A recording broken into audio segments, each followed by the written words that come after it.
Yesu ashimwe, Yesu ahimbazwe, inshuti zacu mudukurikira mu kiganiro ijuru ntirikorerwa, turabasuhuje aho muri hose mudukurikiye mu mpande enye z'igihugu cyacu cy'u Rwanda, aho radiyo Fine FM igera hose. Ikiganiro ni cya kindi ijuru ntirikorerwa, tuba twiringiye ko muba mudukurikiye muri benshi cyane kandi muba mwanabwiranye mwararikanye kugira ngo twese dusangire inkuru nziza y'umukiro, dusangire ijambo riruhura umutima, noneho umuntu akagubwa neza ariko akaba mu isi afite ibyiringiro bidashidikanywaho ko ijuru ari irye.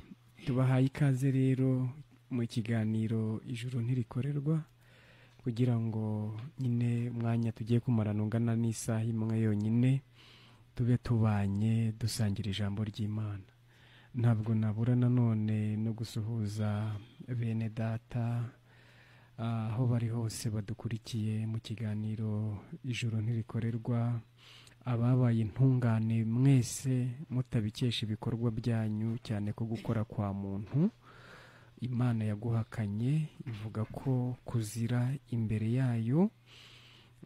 Mwebwe ababaye nyine intungane bishingiye ku rupfu, guhambwa ndetse no kuzuka bya Yezu Kristu, nk'uko mu Banyaroma umutwe wa 4 ku murongo wa 25 havuga ko Kristu Yezu yazuriwe kugira ngo tugirwe intungane imbere y'Imana. Mwese rero mukomeze kugubwa neza bene data aho muri hose, ariko tuba tuniringiye ko muri kudusabira kugira ngo ikiganiro ijuru ntirikorerwa gitambuke mu mbaraga z'umwuka wera. Ntabwo rero nanone nabura gusuhuza muvandimwe, ya nshuti yanjye Vivi hariya za Rukira Kibungo hariya, ni umukecuru ushima Imana wabaye intungane bidashingiye ku bikorwa bye. Nawe yamenye ko Imana yemera umuntu ikamugira intungane bishingiye ku rupfu, guhambwa no kuzuka bya Kristo Yesu. Ubwo rero bigubwa neza bamahoro, ndetse nabo muri kumwe aho za Rukira, abera bose muri aho Rukira, mwese mukomeze kugubwa neza. No hakurya za Jarama hari ba Eliya, hari ba Misigaro na ba Cyaremwe Gishya n'abandi bamama nabo bashima Imana, nabo turabasuhuje. Ubwo abari iburasirazuba mwese na za Gatsibo na Damascene na ba Jacqueline, mwese namwe turabasuhuje bene data, na bene data bazadukurikira ndetse bari hanze y'igihugu, n'abandi bantu bazadukurikira bari hanze y'igihugu na nyuma y'ikiganiro, nabo turabasuhuje muvandimwe. Nk'uko rero bisanzwe, ndi mutagatifu Nzayino Frederic utaritagatifuje, ahubwo watagatifurijwe mu rupfu, guhambwa no kuzuka bya Kristo Yesu. Ubwo rero muvandimwe n'ubundi nawe urasuhuza abadukurikiye mu kiganiro ijuru ntirikorerwa kugira ngo n'ubundi dusangire nabo ariko twamenyanye. Karibu muvandimwe mu kiganiro. Najyaga njya kw'iriba ry'isi, mfite inyota nyinshi cyane, nabangiye kunywa agakamo, nuko nkayabura nkiheba, none ni Yesu maza wenyine, ntari ndizina nemera, kuko ubugingo n'umunezero bibonekera muri we. Imana himbazwe, Amen. Imana ishimwe, ndanezerewe, ndishimye cyane mu mutima. yego rwose, Ni mutagatifu Nelson yego, irambona, yego, nanjye nagira ubuntu n'Imana irankiza, irantabara, impa ubugingo buhoraho, amen. mbese impa kwizera Yesu Kristo. Nukuri ibyo bintu byaranejeje, narishimye, dore ko nabayeho igihe kirekire bambeshya ko nizera, ariko mu mutima wanjye ntibigire icyo bimarira. Wumvishe ko uyu muririmbyi avuze ngo ubugingo n'umunezero bibonekera muri Yesu Kristo. Amen. Nabayeho igihe kirekire nanjye nzi ngo narizeye, ariko nkumva nta bugingo buhoraho mfite. Nyine abakunzi bacu ndabasuhuje mu izina ry'umwami wacu Yesu Kristo. Yego. Nyine ariko nanabararikira kugira ngo mu by'ukuri bakurikiranira ikiganiro ijuru ntirikorerwa. Umuntu wumva ko yizeye Yesu Kristo ariko akumva nta bugingo buhoraho afite, akumva atari intungane, akumva arabushidikanyaho, nabe hafi cyane, nabe hafi yumva uburyo umuntu yizera Yesu Kristo akaba abonye ubugingo buhoraho. Kuko kwizera Yesu Kristo bingana no kubona ubugingo buhoraho. amen. Ubwo bishatse kuvuga ngo niwe wumva bakubwira ko wizeye Yesu Kristo, cyangwa se ukaba wumva nawe ngo waramwizeye ariko ukaba nta bugingo buhoraho ufite, ukaba wumva ukibushidikanyaho, ubwo ntabwo yamenye icyo bamwizeraho. Yego, ariko muri uyu mugoroba babasha kumenya icyo bizera kuri Kristo, nukuri umuntu agakira. nyine noroheje mu mutima, Yego. ndumva mpawe kukurarikira cyane, ndetse nawe ukararikira inshuti zawe, kugira ngo mu by'ukuri zumve ikiganiro ijuru ntirikorerwa, wumve uburyo umuntu yizera Yesu Kristo akaba abonye ubugingo buhoraho. Yego. N'inshuti zawe zumva uburyo umuntu yizera Yesu Kristo akaba abonye ubugingo buhoraho. Ndizera ndashidikanya rero ko Imana iraza gukomeza guhishura byinshi byinshi kuri Yesu Kristo, dore ko aricyo kituzanye hano, ni ukugira ngo dutangaze ayo makuru. Imana yavuze ko yiyunze natwe ku bwa Yesu Kristo, ariko ngo iduha n'umurimo wo kuyunga n'abandi. Ubwo rero muvandimwe, nshuti yanjye, turakwingingira kugira ngo ube hafi nawe wiyunge n'Imana. Amazina rero nayavuze ni Nelson Irambona, mutagatifu, umukiranutsi, intungane, yewe nyine umwera, umuntu nyine wejejwe, umuntu utagifite ikibazo cy'ubugingo buhoraho. Icyo cyo cyarakemutse, mbanye n'Imana amahoro, hashingiye ko ikibazo cyanjye cyakemutse, ikibazo nari mfitanye nayo cyakemutse. Kristo ikiguzi yaracyishyuye. None mutagatifu mwene data Nelson, yego, nyine tuba turi guhamya ko turi intungane, ariko bidashingiye ku bikorwa byacu, ahubwo bishingiye ku byo Yesu Kristo yakoze, cyane nyine ko ijuru nyine ridakorerwa, ahubwo ari impano y'Imana, ni impano twahawe. Ubwo impano ugize icyitangaho ntabwo yaba ikiri impano, ahubwo wabuguze. Imana rero ntishobora kugura n'umuntu, n'abantu baravuze ngo iraguha ntimugura, muguze yaguhenda. None muvandimwe, nta kibyanditswe bihamya, kuko n'ubundi byose bigirwa ukuri n'ijambo ry'Imana. Ntacyo bivuga ku buryo umuntu nyine aba intungane imbere y'Imana. Yego, urakoze cyane muvandimwe. Yego.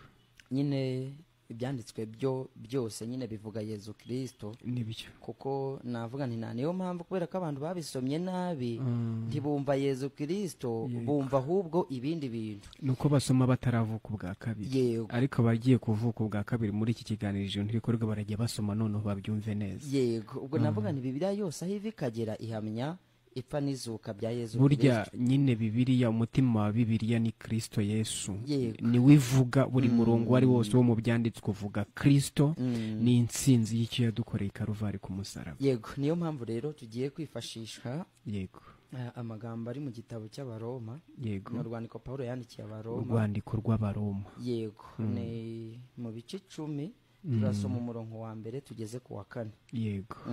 Abaroma ibice 10, umurongo wa mbere kugeza 4. Ngewe mfite Bibiliya yera, ngewe mfite intagatifu. Yego. Numva rero inshuti zacu niba zamaze kurambura Bibiliya zabo twasoma, iyi nabo tujyane rwose. Ndasubiramo, ni Abaroma ibice 10, yego, ni umurongo wa mbere kugeza ku wa 4. Amen. Dusome mu izina rya Yesu. Yego. bene data iby'umutima wanjye wifuza nibyo nsabira abisirayeli ku mana, ni ukugira ngo bakizwe. yego ndahamya yuko bafite ishyaka ry'Imana ariko ritava mu bwenge, yego kuko ubwo bari batazi gukiranuka kw'Imana uko ariko, bagerageje kwihangira gukiranuka kwabo ubwabo, yego bituma basuzugura gukiranuka kw'Imana. kuko Kristo ari we amategeko asohoraho, kandi niwe uhesha uwizera wese gukiranuka. Imana ishimwe cyane. iyo ni Bibiliya yera. nangiye gusoma muri Bibiliya ntagatifu ni Abanyaroma umutwe wa 10 duhereye ku murongo wa 1 kugera ku wa 4. haravuga ngo bavandimwe, icyo umutima wanjye wifuza nicyo nsabira Imana, nicyo nsaba Imana ni uko barokoka. ndabahamya rwose ko bafitiye Imana ishyaka ariko nta bushishozi, yego kuko bayobewe ubutungane buturuka ku Mana, bashaka gushyiraho ubwabo bwite, ntibayoboka ubutungane bw'Imana. kuko amategeko agarukira kuri Kristo kugira ngo uwemera wese ahabwe kuba intungane. subiramo uwo murongo wa 4. kuko amategeko agarukira kuri Kristo kugira ngo uwemera wese ahabwe kuba intungane. amen. ijambo ry'Imana. shimiye Imana. yego badukurikiye imitima yabo nihugukira ibyo mu ijuru. yego nyine Imana himbazwe nyine ko igaragaje icyo yavuze, cyangwa se igaragaje icyo yandikishije muri Bibiliya, kugira ngo mu by'ukuri ibyo tuvuga abantu bataza kwibwira ko ari amagambo yacu, bataza kwibwira ko ari inzaduka nyine, kuko n'umuntu nawe burya abakoze mu buryo kiyumva yashakisha Imana hashingiye ko yayitakaje kera kubw'igicumuro cyakozwe na Adamu, bigatuma twebwe twese abari bari muri we nyine dutakaza Imana, ubwiza bw'Imana bukaba butuvuyeho. nyine twakuze twumva twashakisha Imana hashingiye ko twarangije kuyitakaza. muvandimwe, nibyo rwose. ubwo rero ni ukuvuga ngo ubwo igaragaje ibi ngibi nyine biraza kugaragaza ko atari amagambo yacu, yego bize kugaragaza ko mu by'ukuri, kuko Bibiliya ni ubuhanuzi butavangiye, nyine niyo ibasha gutanga ibihamya. iyo umuntu avuga ibintu akaba yavuga ibintu bitagaragara mu ijambo ry'Imana, burya ababeshya. yego hano rero muvandimwe bagaragaje ikintu gikomeye cyane. mwene data yari ari gusamira bene wabo, ababwira uti nyine icyo nsabira bene wacu b'Abisiraheli, ubwo nicyo natwe dusabira abanyarwanda bacu b'Abanyarwanda bose pe, nuko bakizwa bakamenya umwami Imana, bakabona ubugingo buhoraho, bakamenya uburyo Imana igira abantu intungane. ariko ikintu kimwe numvishemo kugira ngo tumanza tukibwira abantu, nyine mwene data yavuze ngo kuko ngo ubwo batari bazi gukiranuka kw'Imana uko ariko, bagerageje kwihimbira ukwabo ubwabo. ndetse uko kwihimbira ukwabo ubwabo bituruka kuri bya bindi umuntu akurana yumva nyine agiye gushakisha Imana. gukiranuka guhimbano no gushingiye ku byitwa ibikorwa abantu bakora, yego batekereza ko Imana yabishingiraho ikabemera. yego muvandimwe, urumva harimo ibintu bibiri, harimo gukiranuka kubiri. yego hari uko abantu, yego ariko hari n'uko Imana. urumva mwene data bivuga hejuru nyine Pawulo yagaragaza ko bafite ishyaka, bafite ishyaka ryinshi. burya umuntu yari gutanga ibintu bye, yari gukora ku butunzi bwe, yari kwitanga yubaka insengero, ajya mu bipatane by'amadini, ni ishyaka aba yumva afite kugira ngo yumve ko yabana n'Imana. ariko hano baragaragaje ngo ni ugukiranuka kwabo ubwabo, ndetse ngo ntago kuva mu bwenge, niko Bibiliya yera yavuze. impamvu iyo Bibiliya yera ivuze, cyangwa se Bibiliya ivuze ubwenge, ntago ibivuze Yesu. Kristo Yesu niwe bwenge muvandimwe. ubwo gushaka nyine ibyo bintu bakora, iryo shyaka bafite ntirituruka mu kuba baramenye Imana, nibyo kiraho muvandimwe urumva nyine ngo bafite ishyaka ry'Imana Yego. ariko ritava mu bwenge. ritava mu bwenge. Bibiliya ntagatifu yavuze ngo ni ishyaka ritava mu bushishozi. Ubushishozi muvandimwe. Urumva abantu n'abanyamasengesho, abantu n'abaririmbyi muri za korari, abantu bubaka icyo bita ngo insengero na kiliziya, Yego. abantu bari ibyo byose ni umuruho barimo, ariko ngo ntabwo biva mu bwenge, ntabwo biva kuri Kristo. Yego. None muvandimwe, kugira ngo nyine dufashe abadukurikiye mu kiganiro ijuru ntirikorerwa, kuko twabonye ngo ubwo abantu bari batazi gukiranuka kw'Imana uko ariko, Yego. cyangwa ngo ubwo abantu batazi uburyo Imana igira abantu intungane, ngo bagerageza kwihimbira ubutungane bwabo ubwabo. Ni izihe mpamvu Imana idashobora kwemera ubutungane bw'umuntu? Nibyo nyine icyo nicyo nashaka kugira ngo nyine tukigeho cyane kugira ngo umuntu akimenye. Yego. Ni iyihe mpamvu umuntu akora ndetse akanavuga ko yizeye Yesu, Yego. ariko akaba yumva atari intungane, akaba yumva atari umukiranutsi. Yego. Sibyo?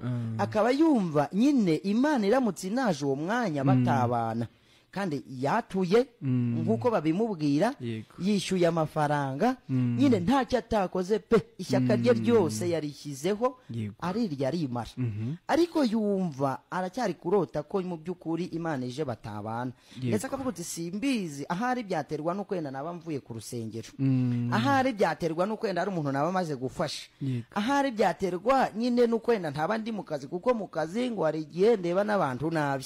Sibyo? Ubwo turagira ngo turebe izo mpamvu zituma umuntu yumva akora afite ishyaka ryinshi ariko akumva ntagashyikira. Mbese impamvu Imana gukiranuka k'umuntu Yego. yiri yakimara n'ubundi guhinduka ubusa mu maso y'Imana. Mbese nibuka umurongo uri muri Yesaya 64, Yego. umurongo wa 5, Aha. naho bivuga neza, uravuga ngo Yego. kuko twese twahindutse abanduye. Ubwo aho bahaca akarongo ngo kuko twese twahindutse, Abanduye. izo nizo mpamvu Imana itakemera gukiranuka kuvuye mu muntu. Muntu. Yego. Kuko twese twahindutse Abanduye. Yego. ngo nibyo twageragejemo byo gukiranuka byose twagerageje. Aha.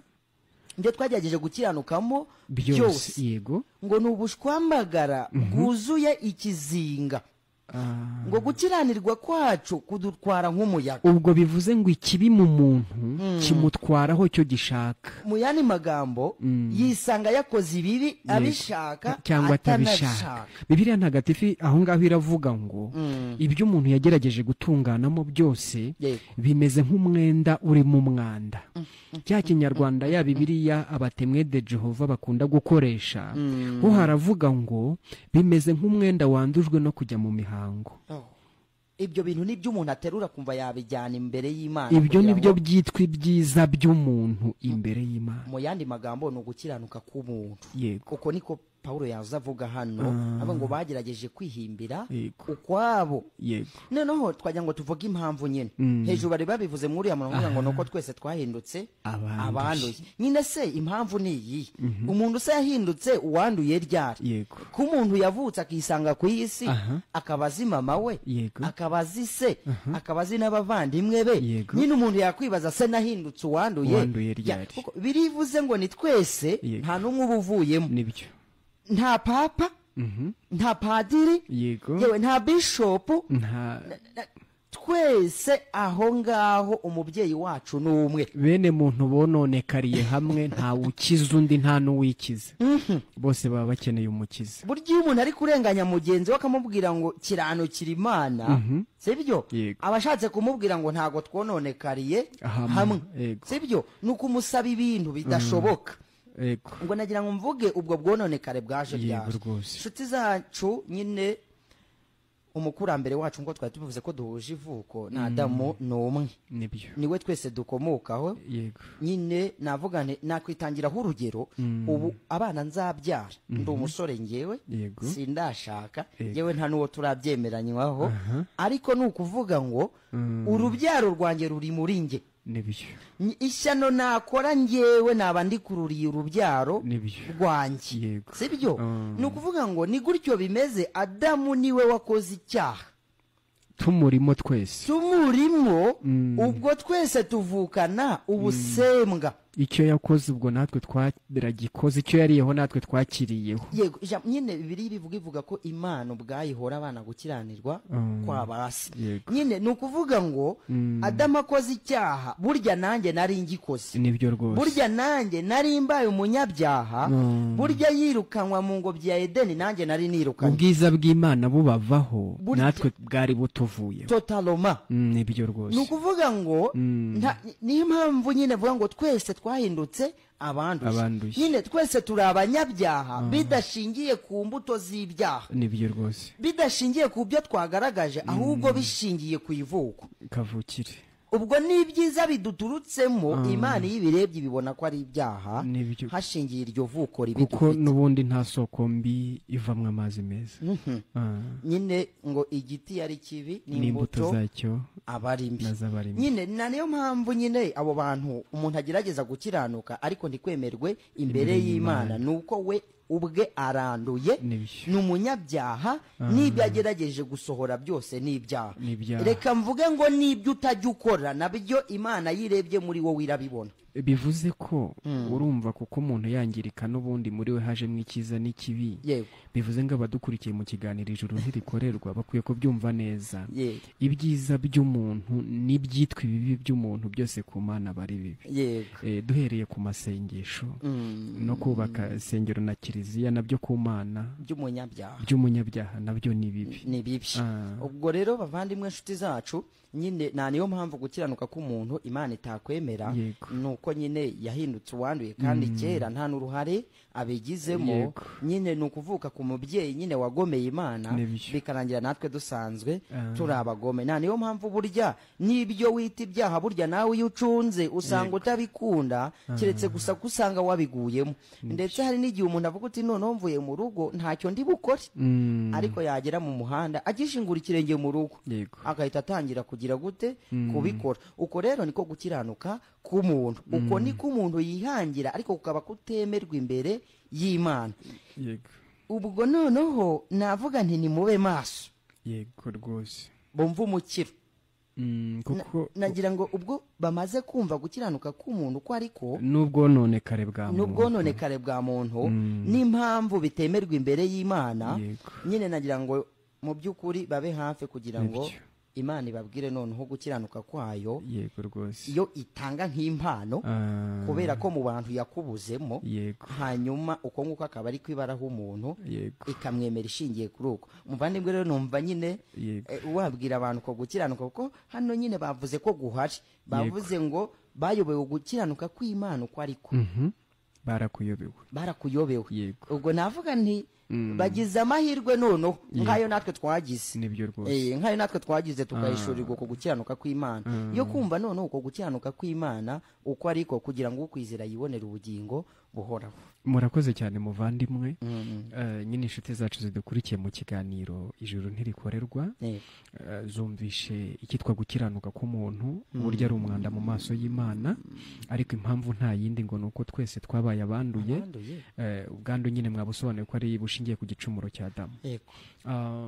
Reka mvuge ngo abadukurikiye nibishime, nibanezerwe, nibagubwe neza. Umukiro noneho warabonetse. Ni amakuru meza. Imana yagaragaje uburyo igira abantu intungane, imirimo yabo itabigizemo uruhare, ndetse n'imitungo yabo itabigende. Amwe bakwamburaga burya birashoboka ko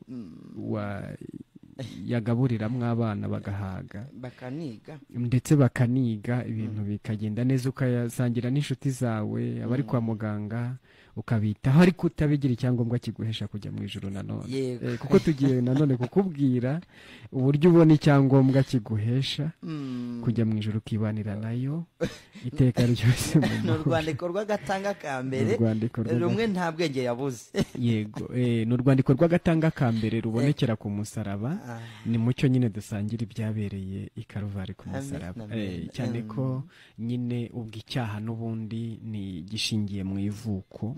nk'uko Zaburi ya 58 ku murongo wa 4 havuga.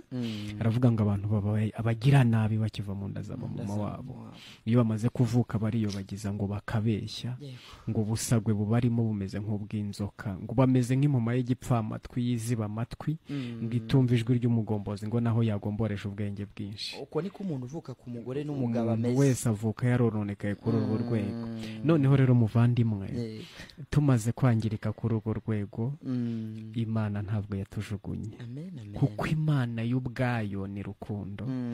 Nk'uko rya jambo rivuga ngo kuko Imana yakunze abantu bari mu isi cyane, byatumye itanga umwana wayo w'ikinege. Yohana 3:16 ngo kugira ngo umwizera wese atarimbuka, ahubwo ahabwe ubugingo buhoraho.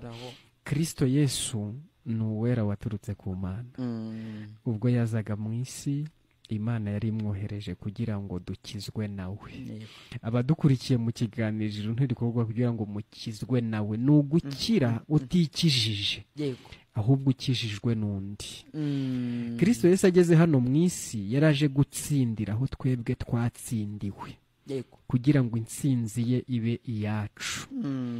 Adamu nk'umukurambere wacu, Adamu na Eva ni abahagararizi bacu, baraduhagarariye baratsindwa.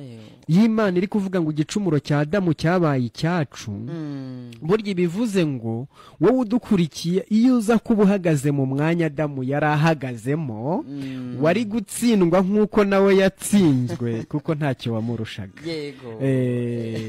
Ubwo rero yaraduhagarariye aratsindwa, haboneka umuntu wa kabiri, akaba Adamu wa nyuma. Izina rye ni Yesu Kristo, umwishingizi. We rero yahagaze mu kibuga Adamu na Eva bakiniyemo bagatsindirwamo, we yagikiniyemo ahabonera intsinzi. Kwari kugira ngo iyo ntsinzi nyine ibe iyacu, ariko ibe iy'abanyarwanda bose n'abari mu isi bose, ku bantu bumva bakemera. Kuko nanone utemeye ntabwo agirwa intungane, kandi nanone nta muntu wahinguka imbere y'Imana atari intungane. Kristo Yesu rero nk'umuhagararizi ku bijyanye no gutungana cyangwa se no gukiranuka, we ntabwo yabigerageje, ahubwo yakiranutse ku kantu gatoya no ku kanini. Bibiliya ntagatifu yatubwiye ngo Kristo Yesu niwe amategeko yagarukiyeho, amategeko niwe asohoraho. Ibyo bisobanura iki? Birasobanura ngo yayubahirije uhereye ku rya mbere ukagera ku rya nyuma, yayubahirije neza, arayanonosora. Ikindi Kinyarwanda, Bibiliya ijambo ry'Imana riravuga ngo niwe wanonosoye iby'amategeko yasaba. Amen, amen. Zaburi ya mbere ikavuga ngo hahirwa umuntu udakurikiza imigambi y'ababi, ntahagarare mu nzira y'abanyabyaha, ntiyicarane n'abakobanyi, ngo ahubwo amategeko y'Uwiteka akaba ariyo yishimira ku manywa na nijoro. Kristo Yesu niwe watsinze icyo kizami, niwe wenyine utarihagararanye n'abakobanyi, utaricaranye n'abanyabyaha, wishimiye amategeko y'Imana ku manywa na nijoro. Hari inshuti zacu ziba Gitwe hariya ku cyicaro cya Adventiste, ubwo nabo bumvirize neza ko amategeko ari Yesu wayubahirije. Cyane ko amategeko umuntu umumaro wayo amushinja, amubwira ko ari mubi, amubwira ko ikimukwiriye ari ugucirwaho iteka. Umumaro w'amategeko n'umushinjacyaha ku munyacyaha. Yesu rero yarayanonosoye neza cyane. Amaze kunonosora amategeko, yadukuriyemwo ikanzu yitwa ubutungane bwe. Yadukuriyemo ikanzu yitwa ubutungane bwe, cyangwa se gukiranuka kwe. Ariko twasomye ngo abantu bayobowe gukiranuka nyine kw'Imana, bihimbira gukiranuka kwabo ubwabo. Adukuriramo ikanzu yitwa gukiranuka kwe. Amaze kudukuriramo ikanzu yitwa gukiranuka kwe rero, ko tugiye kwihutisha kuko mu kanya tugiye guha abadukurikiye umurongo, hari hasigaye ikibazo gikomeye cy'uko muntu ari umunyabyaha. Kandi ijambo ry'Imana rivuga ko igihembo cy'icyaha ari urupfu, ntabwo ari ukubisabira imbabazi. Abantu basaba imbabazi bahagarike kuva kuri uyu mugoroba. Muri gushaka kwishyura umwenda mu by'ukuri w'icyaha, kandi ntimushobora kwishyura hashingiwe n'uburemere bwawo. ntabwo wakishyura ntibyakunda na bimwe usabira imbabazi burya si cyo cyaha ni imbuto z'icyaha usaba imbabazi ugakuraho imbuto igiti zezeho kigasigara wica gitera icyabiguteye gihari ngaho kwica gitera wakica icyabigize gute icyabiteye rero kikubamwo imbere niyo mpamvu n'ubundi muri Matayo ibice 15 ku murongo wa 19 aravuga ngo mu mutima w'umuntu nimwe ibibi byose biba nimwe uburozi buba nimwe ubusambanyi buba nimwe kwica biba mu yandi magambo umutima w'umuntu ukomoka kuri Adamu n'uruganda rucura ibibi byose aho biva bikagera bimwe ujya wibonaho muri wowe harimo uruganda rubicura ubwo rero uruganda rusohora icyabonewe umuguzi wowe kitarabonera umuguzi si uko muri depo mu ruganda biba bitarimo umutima w'umuntu nukomeza noneho rero Yesu nyine amaze kutubonera ikanzu nyine yitwa gukiranuka ko cyangwa ubutungane bwe hasigaye ikibazo cy'uko turi abanyacyaha anemera kwishyiraho ubunyacyaha bwacu bwose aho buva bukagera Kristo Yesu yishyizeho ubunyacyaha bwacu bwose aho buva bukagera yahise atsindwa n'urubanza ubwo Yesu Kristo urubanza rwacu rwaramutsinze mbese nibuka uriya murongo uri mu Bakorinto ba kabiri ibice 5 ku murongo 21 yego Kristo utarigeze umenya icyaha Imana yamubazeho ibyaha yego bya muntu utarigeze umenya icyaha komeza yamuhinduye kuba icyaha ku bwacu Yesu yahise atsindwa n'urubanza amaze gutsindwa n'urubanza yari ahise agibwaho umuvumo wacu ubwo ni umuvumo w'abantu badukurikiye mu kiganiro ijuru ntirikorerwa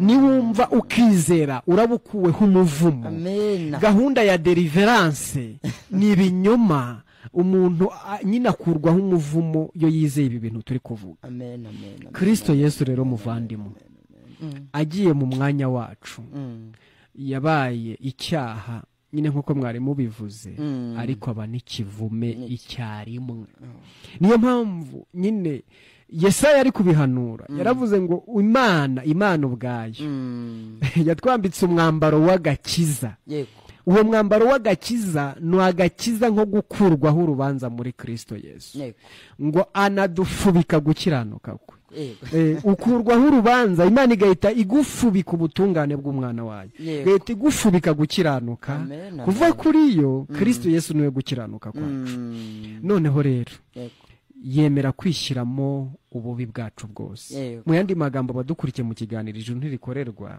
yishyizemwo umuntu wacu wa kera amaze kwishyiramo umuntu wacu wa kera yahise nyine ahinduka twe kuko yari agiye mu mwanya wacu umunyabyaha yahindutse cyo ikivume ahinduka n'ikivume ariko ko bwacu ubwo kandi umunyabyaha ntago ababarirwa ahubwo arahanwa Yesaya yari yabihanuye mu gice cya 53 ku mirongo nk'iya 4 gukomeza ngo intimba zacu nizo yishyizeho ngo imibyimba yacu niyo yacumitiwe ngo igihano kiduhesha amahoro cyari kiri kuri we ngo Uwiteka yaramubabaje kuko yatsinzwe n'urubanza rwacu Uwiteka yagombaga kumubabaza amubabarije ibyo watakoze ahubwo amubabarije ubugome bwacu ngo yaramubabaje ngo yaramushenjaguye rwose ngo ubwo ubugingo bwe bwitambyeho igitambo gikuraho ibyaha ngo azabona urubyaro ngo kandi azarama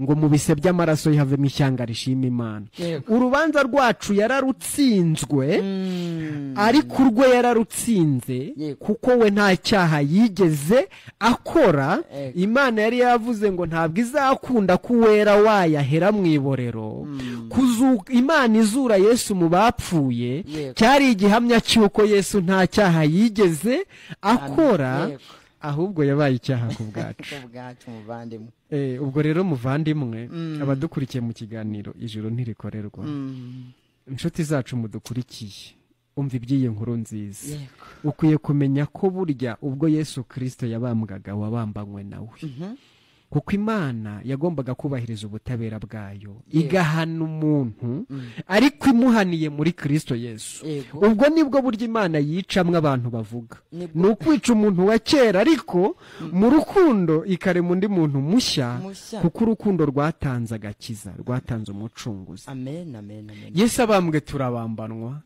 Yesu apfuye dupfira muri we, Yesu ahambwe turahambanwa. Niyo mpamvu mu Barome ibice 6:6 bavuga ngo iki nicyo mukwiriye kumenya, no ko umuntu wacu wa kera, umuntu wo twariwe kera w'igisazira yabambanywe nande na Kristo, yapfiriye muri Kristo Yesu. Inshuti mudukurikiye mu kiganiro ntirikorerwa, ni mu ruhuko umutima. Iyi niyo nkuru nziza, umuntu wanyu wa kera yapfiriye muri Kristo Yesu. Mu guhambwa Imana yari yibagiye umuntu wacu wa kera. Yesu ubwo yahambwaga, ubwo twirukanye wa mwuka uvuga ko Yesu ari ku musaraba yari yambaye urubindo. Amadini yitirirwa ubukristo ari mu Rwanda ndetse no hirya no hino ku isi bigisha Yesu ari ku musaraba yambaye urubindo. Niyo mpamvu uwo Yesu babwira abantu batajya bakira, bakomeza kuba ari abanyabyaha. Ubwo Yesu atanavuze ngo Yesu ari ku musaraba yari yambaye urubindo, abavuze ngo iki? Abavuze ngo yatwaye ubunyacyaha bwa muntu igice, noneho ikindi gice umuntu akirwariza. Niyo mpamvu abantu bavuga ko ari abakristo ariko bakanavuga ko ari n'abanyabyaha. Impamvu nuko babwiwe Yesu wambaye urubindo wari urwambaye ari ku musaraba. Ariko nibumve Yesu wakijije abantu, bareke Yesu wabatekamutwe, Yesu wabambura abandi byabo. Yesu ari kubavuga yaravuze ngo ni baruminina umubu ingamiya bayimira bunguri. Ubwo umuntu iyavuze ngo nta ntungane yaboneka, yego, abashatse kuvuga ko Yesu atigeze atungana byuzuye. Abashatse kuvuga ko umurimo wazanye Yesu mu isi utigeze urangira, kuko twabonye ko umurimo wazanye Yesu mu isi kwari ugukiranukira Imana. None hariko akabikora mu mwanya wacu, hashingiye ko twebwe tutigeze tubishobora, tutari no kuzigera tubishobora. Ubwo noneho akaba aho ngaho ni naho ahera yishyuza abantu, akababwira uti rero nimujye mutanga amaturo, mutange n'ibya 10, mwitange, mugurire pasiteri imodoka, mugurire pasiteri moto yo kugenderaho, ndetse akababwira ko ibyo ari iby'Imana izashingiraho ibemera. Komeza muvandi. Yesu rero tubabwira mu kiganiro ijuru ntirikorerwa, ni Yesu wari ku musaraba yambaye ubusa. Yesu ubwo yabambwaga ku musaraba yari yambaye ubusa, bimeze nk'uko umuntu ava mu nda ya mama wameze. Ubwo busa rero abadukurikiye babwumve neza, ni ubusa nk'ubunyacyaha bwawe bwose wowe udukurikiye mu kiganiro ijuru ntirikorerwa. Yiyambuye ikanzu ye y'ubutungane kugira ngo ayikwambike, asigara yambaye ubusa nk'ubunyacyaha bwawe. Nk'uko rero yabaye icyaha ntacyo yakoze ku bwanjye nawe wowe udukurikiye, niko nawe ubintungana imbere y'Imana ntacyo ukoze mukagurana. Muvande, icyo kintu uvuze kirakomeye, ariko ni nane cyo hano batubwiye ku murongo wa 4 havuze ngo kuko Kristo ari we amategeko asohoraho, kandi ni uhesha uwizera wese gukiranuka. Amen. Amen, amen. Urumva rero muvandimwe, Yesu mu kuzuka Imana yaremye abandi twebwe bashya, arazuka aduhuza n'Imana. Niyo mpamvu ijambo ry'Imana rivuga ngo iyo umuntu ari muri Kristo Yesu abahindutse icyaremwe gishya, ngo ibya kera byose babishize. Inshuti mudukurikiye mu kiganiro ntirikorerwa, ni muruhuke imitima, ni muhumure. Imana yiyunze natwe, Imana yiyunze namwe ku bwa Kristo. Ubwo Yesu Kristo yazukaga, iyumvemo neza ko Imana yaremye undi wowe mushya, akazuka akaguhuza n'Imana. Niyo mpamvu mu Baheburayo ibice 10 ku murongo wa 5 bavuga ngo ubwo Yesu yazaga mu isi yaravuze ngo ibitambo n'amaturo Imana ntabwo yigeze bishaka. Inshuti yacu dukurikiye mu kiganiro ntirikorerwa, amaturo yawe, amafaranga yawe, ibyo wibwira byose Imana ntabwo yigeze ibishaka. iyo ibikenera ntiyari gutanga umwana wawe, ntabwo yari kumutanga. ngo ibitambo rero n'amaturo ntabwo yigeze ibishaka. ngo noneho ngo Yesu ngo nawe aravuga ngo dore ndaje dawe. ngo mu muzingo w'igitabo niko byari byanditse kuri jye, ngo nzanywe no gukora ibyo wowe ushaka. ni ibiki Imana yashakaga? nuko Yesu yagombaga guhanirwa umunyacyaha, nuko yagombaga kwishyura umwenda w'icyaha, kugira ngo Imana ibone umuntu udafite inenge, ubone umuntu w'intungane imbere yayo, biciye mu rupfu, guhambwa no kuzuka. ngo akuriraho ibya mbere, gukomeza ibya kabiri. ibya kabiri ni isezerano rishya rishingiye ku rupfu, guhambwa ndetse no kuzuka bya Yesu Kristo.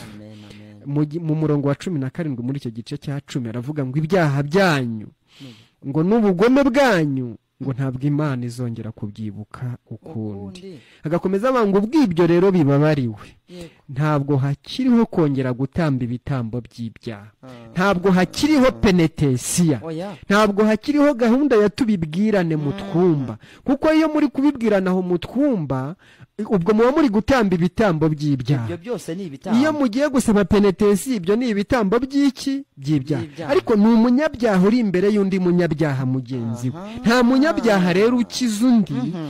Yohana abivuze yaravuze ngo Yesu Kristo ari we ntama w'Imana, ngo niwe uzakiza abantu be ibyaha. yamaze rero kubigukiza. itere hejuru wishime, izeza umutima wawe ku rupfu, guhambwa no kuzuka bya Yesu Kristo, ko byagukuyeho urubanza. nta munyabyaha ukuraho undi ibyaha, ariko nta n'umunyabyaha usabira mugenzi w'imbabazi. ntawe rwose. ahubwo nibizere barakira. izere ko urupfu, guhambwa no kuzuka ko byagukuyeho urubanza. ubutumwa bwiza ni uburyo Yesu yabaye icyaha ku bwacu, kandi nta cyaha yigeze akora. kwari ukugira ngo natwe kubwe duhinduke intungane imbere y'Imana. iyo ubyizeye udashidikanyije, ako kanya uhita wuzura umwuka wera, cyangwa se Roho Mutagatifu. icyo nicyo gihe cyonyine umuntu ahererwa umwuka w'Imana, ndetse ukabona aronse ubutungane bw'Imana. ubutungane bw'Imana, ukaburonse gukiranuka kw'Imana. none muvandimwe, reka nyemerera duha abadukurikiye umurongo. banza ubahe nimero boherezaho ubutumwa bugufi. nimero bari bwoherezeho ubutumwa bugufi ni 078 43 51 682. ndasubiramo, yego, ni 078 43 51 682. iyo ngiyo ni nimero muri bwoherezeho message cyangwa se ubutumwa bugufi. nibyo rwose. yego. tugiye rero noneho kubaha iyo baduhamagaraho, kugira ngo dusangire ijambo muri iyi minota isigaye. yego. inshuti zacu, ikiganiro ni cya kindi, ni ijoro ntirikorerwa. mugiye kuduhamagara kuri 07 8 8 54 15 02. kumve ko hari abaronse ubutungane bw'Imana. abantu babonye ubutungane buva ku Mana baraduhamagara. reka tubasubiriremo. muduhamagare kuri 07 88 54 15 02. mwakira uwa mbere. Allo? Allo, ninde uhereye agana he? yego. yego, ni kuri radiyo. urinde uherereye inshuti yacu? wakurikiye ikiganiro ijoro ntirikorerwa?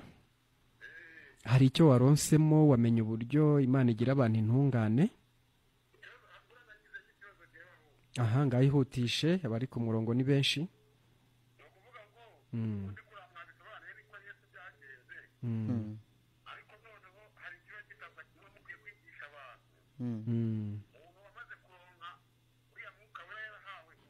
oya, turi ku bijyanye n'intungane. uri intungane cyangwa uri umunyabyaha? ngaho komeza utega amatwi rero wiyumve. icyo ugomba kumva ni uburyo waba intungane. niba uri umunyabyaha, nyine uba uvuze ngo Yesu ntiyazutse mu bapfuye, ariko menya ko wakuweho urubanza muri Kristo, nshuti yacu, sibyo?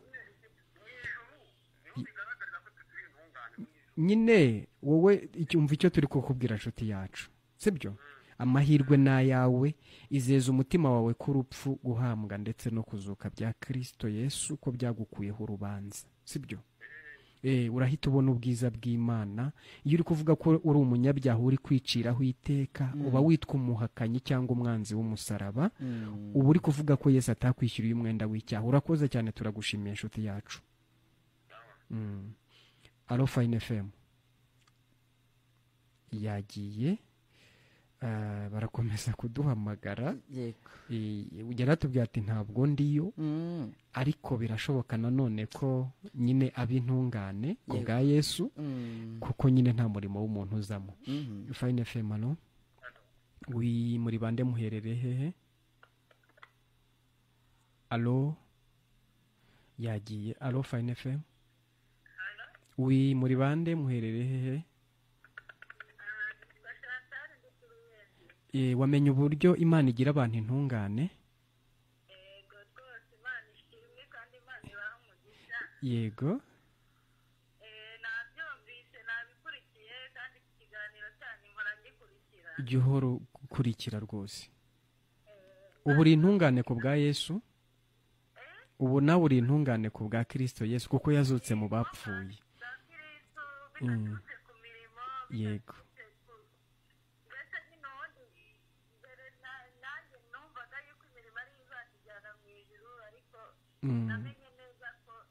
Ntacyo umuntu yakora ngo kimuheshe kwemerwa. Umuririmbyi uzi umwuka aravuga ngo nari umugome, ngo nuko impa Yesu ngo ambambirwe ku musaraba, ngo mubo yacunguje amaraso nzi. Yego, ijuru ni iryawe. Murakoze cyane, suhuza abantu bose bari ku Ruyenzi. Yego, abanyaruyenzi mwese turabasuhuje. Twakira undi. Fine FM, alo. Fine. Alo. Alo. Ninde uhereye agana? Yagiye. Alo Fine FM. Mwiriwe neza, muri bande muherereye he? Alo. Natwe twabishyuye. Muri bande muherereye he? Ikiganiro cyakunejeje?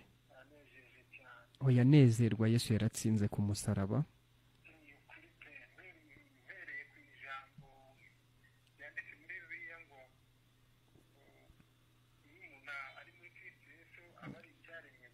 Yego.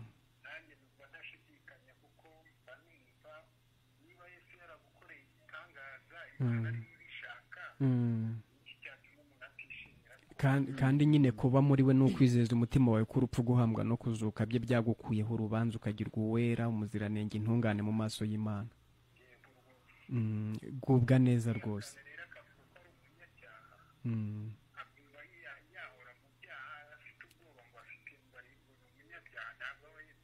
Ntacyo, nawe buriya yabyumvise, ari nyine arizera, nawe aba amahoro, aruhuke. Murakoze cyane. Ujya ukomeza gukurikira iki kiganiro. Gitambuka none kuwa gatandatu saa 11 kugera saa 12. N'ejo ku cyumweru ikiganiro kizatambuka saa 11 nanone kugera saa 12. Murakoze namwe. Alo Fine FM. Fine FM, alo, yagiye. Twabibutsa nanone nimero. Yego. Nimero muri kuduhamagaraho mu kiganiro ijuru ntirikorerwa ni 0788 54 15 02. 0788 54 15 02. Muduhamagara iminota isigaye tuyisangire, dukomeze gushima Imana. Nimero ziri gusimbuka, ariko mukomeze muhamagare, biragenda neza. Muvandimwe, numvaga niba reka twakire n'uyu. Alo Fine FM. Alo, muri bande muherereye hehe? Yego, muyize, zamurijweho abadukurikiye bakumve. Urashima Imana? Oya, si ngombwa kubyemera none ahangaha. Urumva ko ari uguherekezwa noneho urumva inshuti yacu ukwiye kumenya ko numva niba ari igiherekeza ubwo si cyo kikujyana. Ahubwo ubwo ngubwo ikikujyana nicyo turi kuvuga. yego None se inshuti yacu, imirimo Yesu yakoreye ku musaraba, ibyo yakoze, harimo imirimo yawe ingahe? Nyine ndi kubaza imirimo yawe iri ku byabereye ku musaraba ni ingahe? Ntayo. Urakoze cyane. Yesu rero nshuti yacu yagiye mu mwanya wawe w'ubunyacyaha arabiryozwa, kwari ukugira ngo nawe ujye mu mwanya we w'ubutungane, biguhindukira icyangombwa kikwemerera kujya mu ijuru. Izere urakira, ntihagire umuntu wongera kugutera ubwoba nakubeshya. Ijuru ni iryawe ku bwa Kristo Yesu. Urakoze cyane. Akira n'uyu Fine FM alo. Karame nawe. Yego, Yego. natwe turabishyuye. Wabaye intungane ku bwa Yesu. Ngaho baza ikibazo wihutisha. Yego. ubwo yesu yapfiriye ku musaraba i Karuvali, ibitambo bikaba bikuweho, akaba ari we ubona igitambo kizima, Niwe gitambo kitagira inenge. ni igitambo kitagira inenge. Mm. Ariko ijambo ry'Imana riravuga wese dukomeze gukora icyaha kugira ngo ubuntu busage. Nibyo ushaka gukora?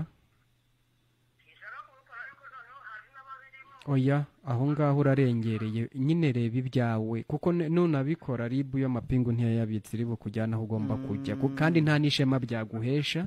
Turi kukubwira uburyo wavuka ubwa kabiri ugahindurirwa imibereho, kuko ivuko rya mbere rifite imibereho y'ibyaha nyine, ariko ivuko ryo ku Mana wizeye Yesu naryo rifite indi mibereho iboneye iva ku Mana. kandi myiza cyane. Urakoze cyane inshuti yacu. Yagiye. Yego. Alo Fine FM. Turabumva neza. Yego, ihutishe.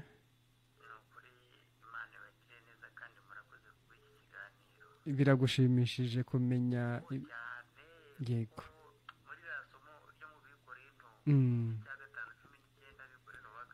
Yego. Yego rwose. Yego. Amen. Yego. Ntacyo Yesu yabaye icyungo cyunga umuntu n'Imana. Naho niho umuntu abonera amahoro, niho imibereho y'umuntu ihindukira. Ubu ari igisambo kabombo ntabwo yongera kwiba, kuko imibereho irahinduka. akabana n'abantu neza. Akabana n'abantu neza. Yego.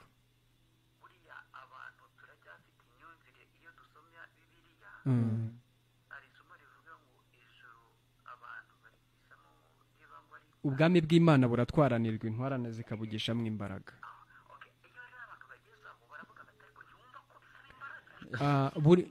Ukiri aho rero nshuti yacu, ubwo tuba dukurikiwe n'abantu benshi. Ijambo rivuga ngo ubwami bw'Imana buratwaranirwa, intwarane zikabugishamo imbaraga, riba riri gusobanura Kristo Yesu ko ari we ntwara akaba n'intwarane. Yego. Niwe waje mu isi aratwarana. Twavuze ngo yaraduhagarariye atsindira aho twebwe twatsindiwe. Amen.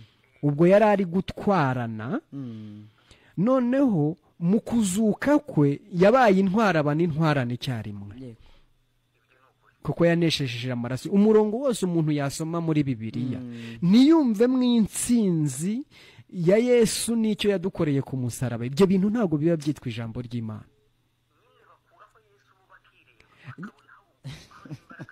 Ntacyo abantu bari kumva ubutumwa bwiza kandi bari kwizera kandi bimeze neza cyane. Murakoze cyane. Komeza unezerwe. Komeza unezerwe. Yego. Twakira uyu. Fine FM alo. Irasimbutse. Mufite message? Yego. Mfite message. Yego. Ariko abenshi bagiye ari ukunezerwa, bari gushima Imana ibahumigisha, nukuri turaruhutse n'ibyo bintu nibaruhukire mu mahoro. niko imana yavuze. ubu iyo yavuze ngo mwiriwe neza Yego. ni daniyeli ihuye. Ah, nishimiye ikiganiro cyanyu kiramfashije. yego. nishimiye ko ndi icyaremwe gishya. nibyo rwose. imana ibaha umugisha murakoze. oya nagubwe neza abanyabutare mwese Mm. turabasuhuje mu kiganiro Yego. ntirikorerwa. mwakire n'uyu wa nyuma. Fine Femalo.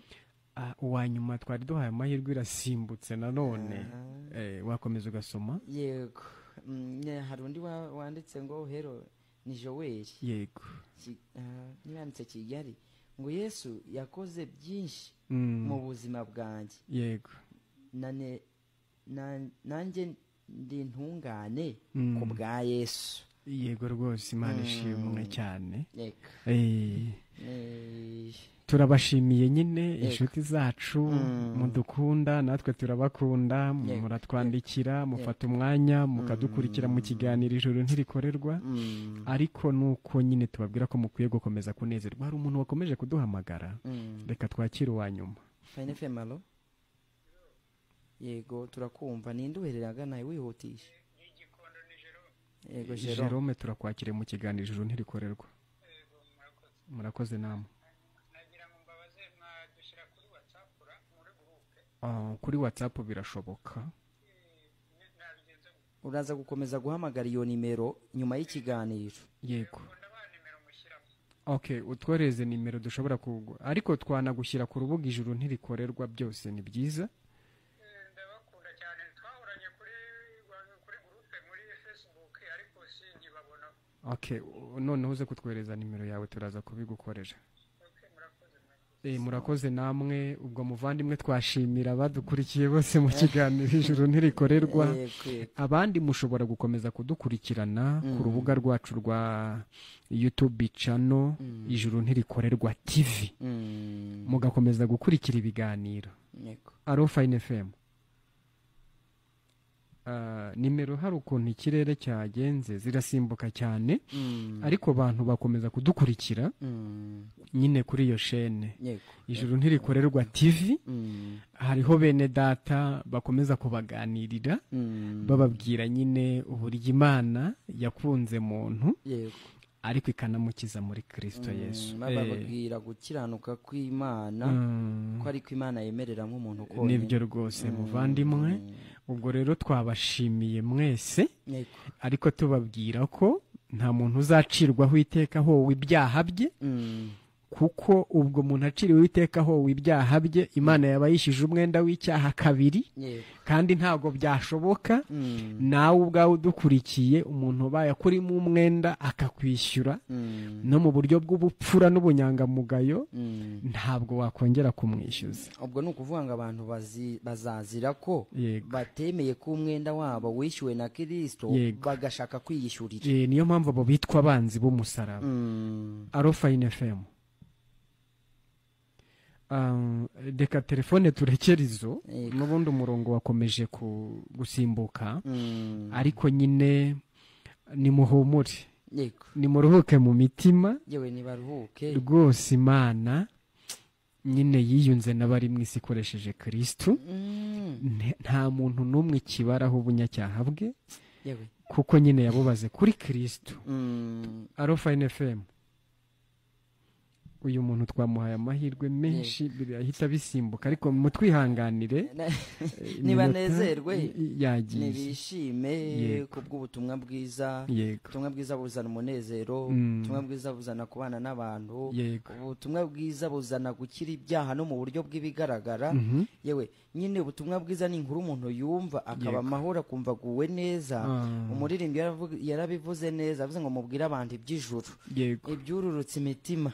mubabwire ko bahiriwe. mubabwire iby'ubundi buzima. ngo abafite imvune mubasindagize. nyine twari turi kuvuga ngo izo mvune abantu bakomeza kukwikoreza wumva wakorera ijuru ariko umva nturishyikaho. nyine uba amahoro unezerwe. Yesu ibyo bintu yabyishyizeho aranabihanirwa kugira ngo nawe kwihere gukiranuka kwe uba amahoro. nibyo rwose. Alo Fine FM.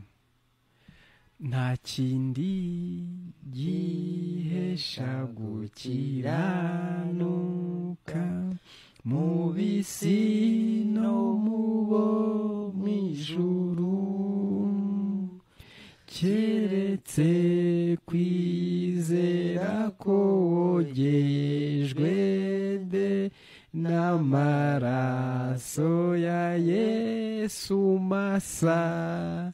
Mwakoze cyane inshuti zacu, twabashimiye. Mugubwe neza, nta kindi gihesha gukiranuka mu bo mu isi ndetse no mu bo mu ijuru kereka kwizera ko wogejwe n'amaraso ya Yesu. Ni umuririmbyi muzibanze wa 68. Muririmbe nyine wumvirize neza niba nawe uri umukiranutsi ku bwa Yesu, kubwo kwizera ko wogejwe n'amaraso ya Yesu. Niwumva utari we, wizere ko amaraso ya Yesu yagukuyeho urubanza, urararana ibyishimo ndetse n'umunezero. Imana ikomeze kuba turindira.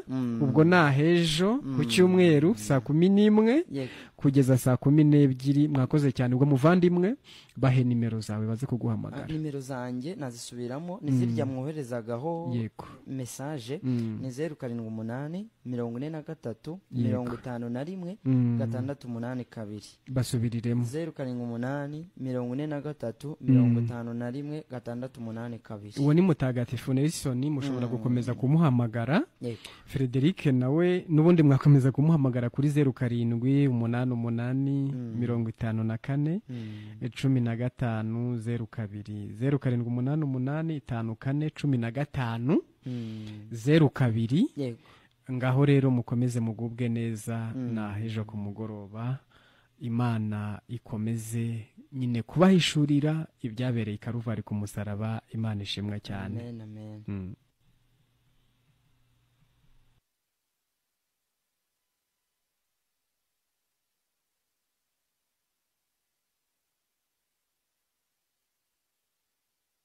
Yesu ashimwe, Yesu ahimbazwe. Inshuti zacu mudukurikira